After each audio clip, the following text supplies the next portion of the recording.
Hey folks, welcome to another video from A Plain Truth. The many are awakening. I see so many people that are waking up, the comment sections, the intelligence of what we're sharing with each other. We're growing in numbers. It's time to speak out. And I want to give a huge shout out to Never Lose Truth.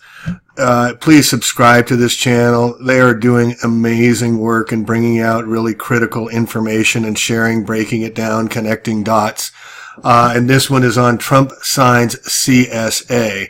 What is CISA? The Cybersecurity and Infrastructure Security Agency Act of 2018. Well, actually it came after 9/11, the Homeland Security Act of 2012, to redesignate the Department of Homeland Security, National Protection and Programs Directorate as the Cybersecurity and Infrastructure Security Agency, or CISA. CISA will be headed by the Director of National Cybersecurity and Infrastructure. The bill transfers within DHS the Office of Biometric ID Management. 2020, everybody's going to have biometric IDs, real ID, for the Directorate of Management, and requires DHS to transfer the Federal Protective Service to the DHS. So this is an article that just came out the other day. It's with all the news going on, it's really hard to focus, and this is why they do it. Order out of chaos. Trump signs bill to further protect critical infrastructure, including pandemic delivery system. Pandemic delivery system. What's that about? Again, this is an op-ed piece. It's a sad day when protection equals assault. President signing the H.R. 3359. 33, Freemasonry, right? And 9/11 in there too. 8. And so the Cybersecurity and Infrastructure Security Agency of 2017. The legislation further protects a system which will devastate the nation.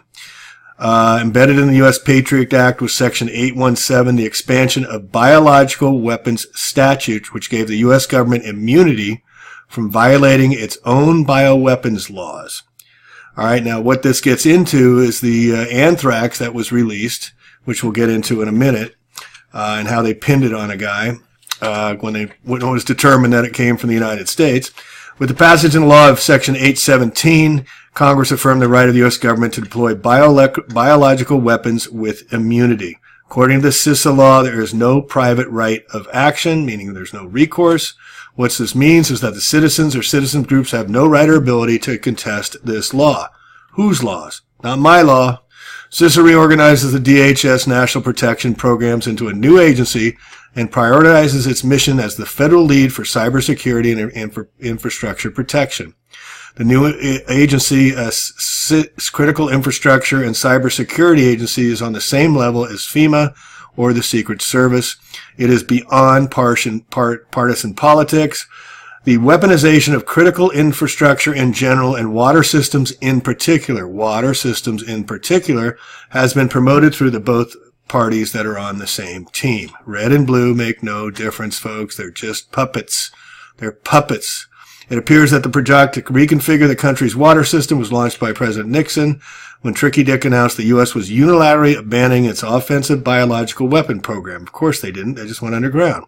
Shortly after, the international treaty known as the Biological Weapons Convention came into force. The BWC is a paper tiger without verification or enforcement capabilities. It was under the tutelage of former UN ambassador and now Trump's national secretary, I believe, Secretary John Bolton, now national security advisor to Trump. It's all connected. It's all part of their plan.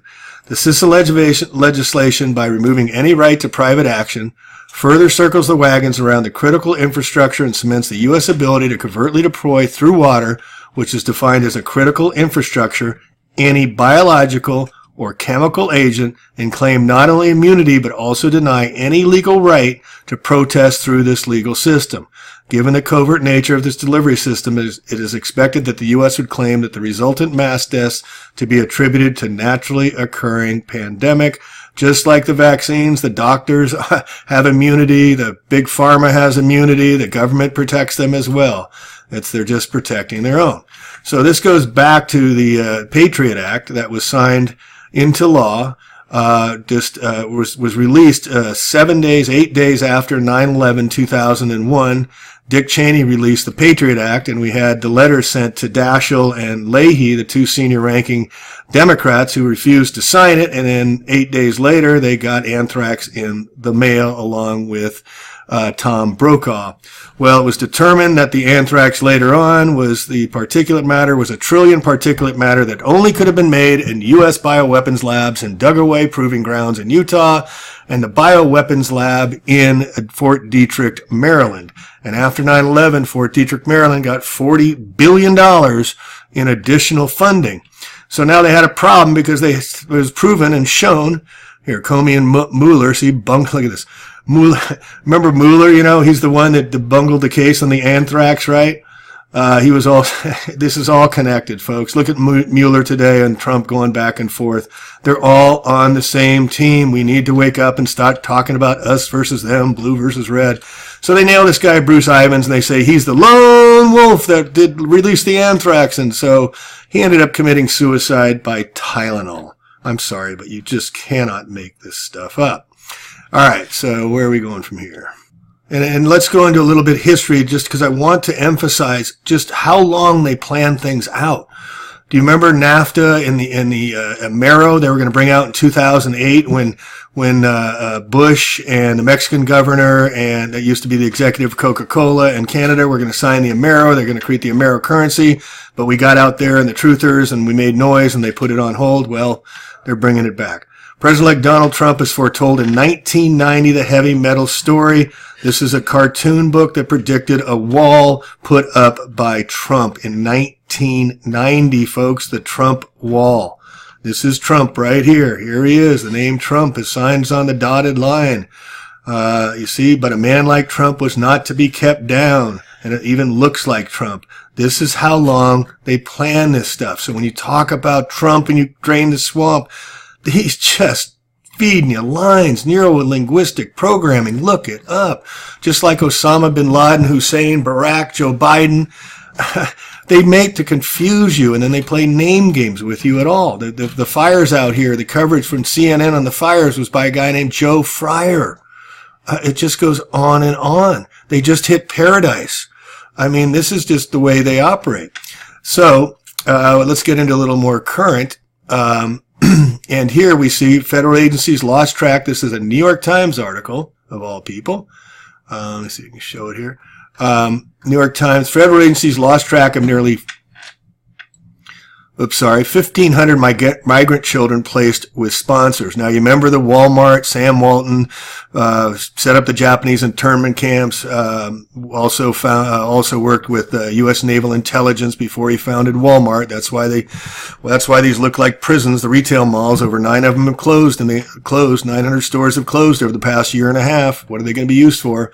Well, they put the children there that were coming across the border, separated them, and 1,500 now have gone missing that were placed with their sponsors. Central American Children Respite Center, they've gone missing. Where do they go?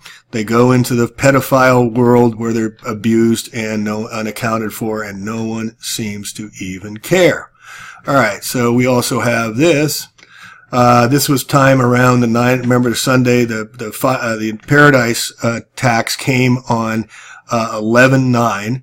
And so 2 days later, a series of unusual seismic pulses rippled around the world almost undetected. The waves rang out for 20 minutes, emanating about 15 miles off the shores of Mayotte, a tiny island in the Indian Ocean between Madagascar and Africa. They reverberated across Africa, across the Atlantic, were picked up in Chile, New Zealand, Canada, and even Hawaii, 11,000 miles away. The waves were apparently not felt by anybody. One person monitoring the U.S. Geological Survey's live stream of the seismogram did notice the unusual waveform and posted it on Twitter. And I have a couple pictures here. I'll show you these waveforms here. And here you can clearly see the waveforms that are being produced. These are from a different event, but you can see the patterns that are being created. Now, this happened was reported 2 days after the attacks in Paradise. So are they being used for frequency modulation to go with the attacks? Is that part of the weaponization of the directed energy weapons and part of the whole fields they're creating worldwide with these? So I just wanted to bring that to your attention.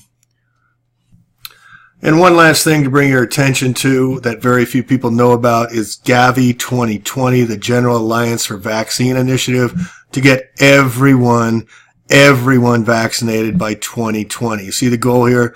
We're at 62 million by 2020 is our goal. 2020 is our goal for the General Vaccine Alliance to get everyone vaccinated. All right, the Gavi Vaccine Alliance, I guarantee you, with this new weaponry they're talking about here about the water, they're going to bring in a pandemic, as they said, and then everybody will have to get vaccinated, even those that have exemptions, because the herd immunity will take over. But look at the money committed, $2.5 billion since 2011 for this initiative that's been going on. They're doing it in Africa. Why can't they feed the poor in Africa? Why do they have to vaccine everybody? You know, they go in and vaccines and then everybody gets sicker and people die, but nobody questions it. So the Gavi Alliance is another huge thing. The biometric ID 2020 is coming out. The real ID, you won't be able to fly in a plane unless you have a biometric ID. And I guarantee you there'll be some pandemic, Zika virus or something else, where everybody will have to get vaccinated, or they won't be allowed in federal buildings. They won't be allowed on planes, da-da-da-da. Speak out now, folks. We have some time. Let's do this. And then the last thing I wanted to, while we're on these difficult subjects, this is really hard times. You got to find your love light, folks. We got to find our love light and shine it bright now. We're going to do more interviews tomorrow. But I want to bring your attention to these attacks that we're talking about at Paradise. They brought them out in daylight. The attack started at 6:30 in the morning, and they did not go into full scale, as you saw if you watched the interviews with the three people that spoke on record about what happened, about the school buses being destroyed. They were destroyed at 8:30 in the morning. They were vaporized at 8:30 in the morning. There was intention behind what happened. They wanted to make sure the kids were going to school. They wanted to make sure at 8:30 people were in their cars, and that's why they took them out. Evil has no limits, but love conquers hate. Only love can conquer hate. And their lives begin, the end of the day, we become silent about things that matter. Tag you're it, speak out, be the change we have to see, and lead with your heart and love one another. All right, that's it for Plain Truth. We'll get some reports from more interviews tomorrow from up in Paradise. We're bringing some big hitters there to get some more interviews and stuff, and we'll report from the front lines. Peace, love one another. I'm out.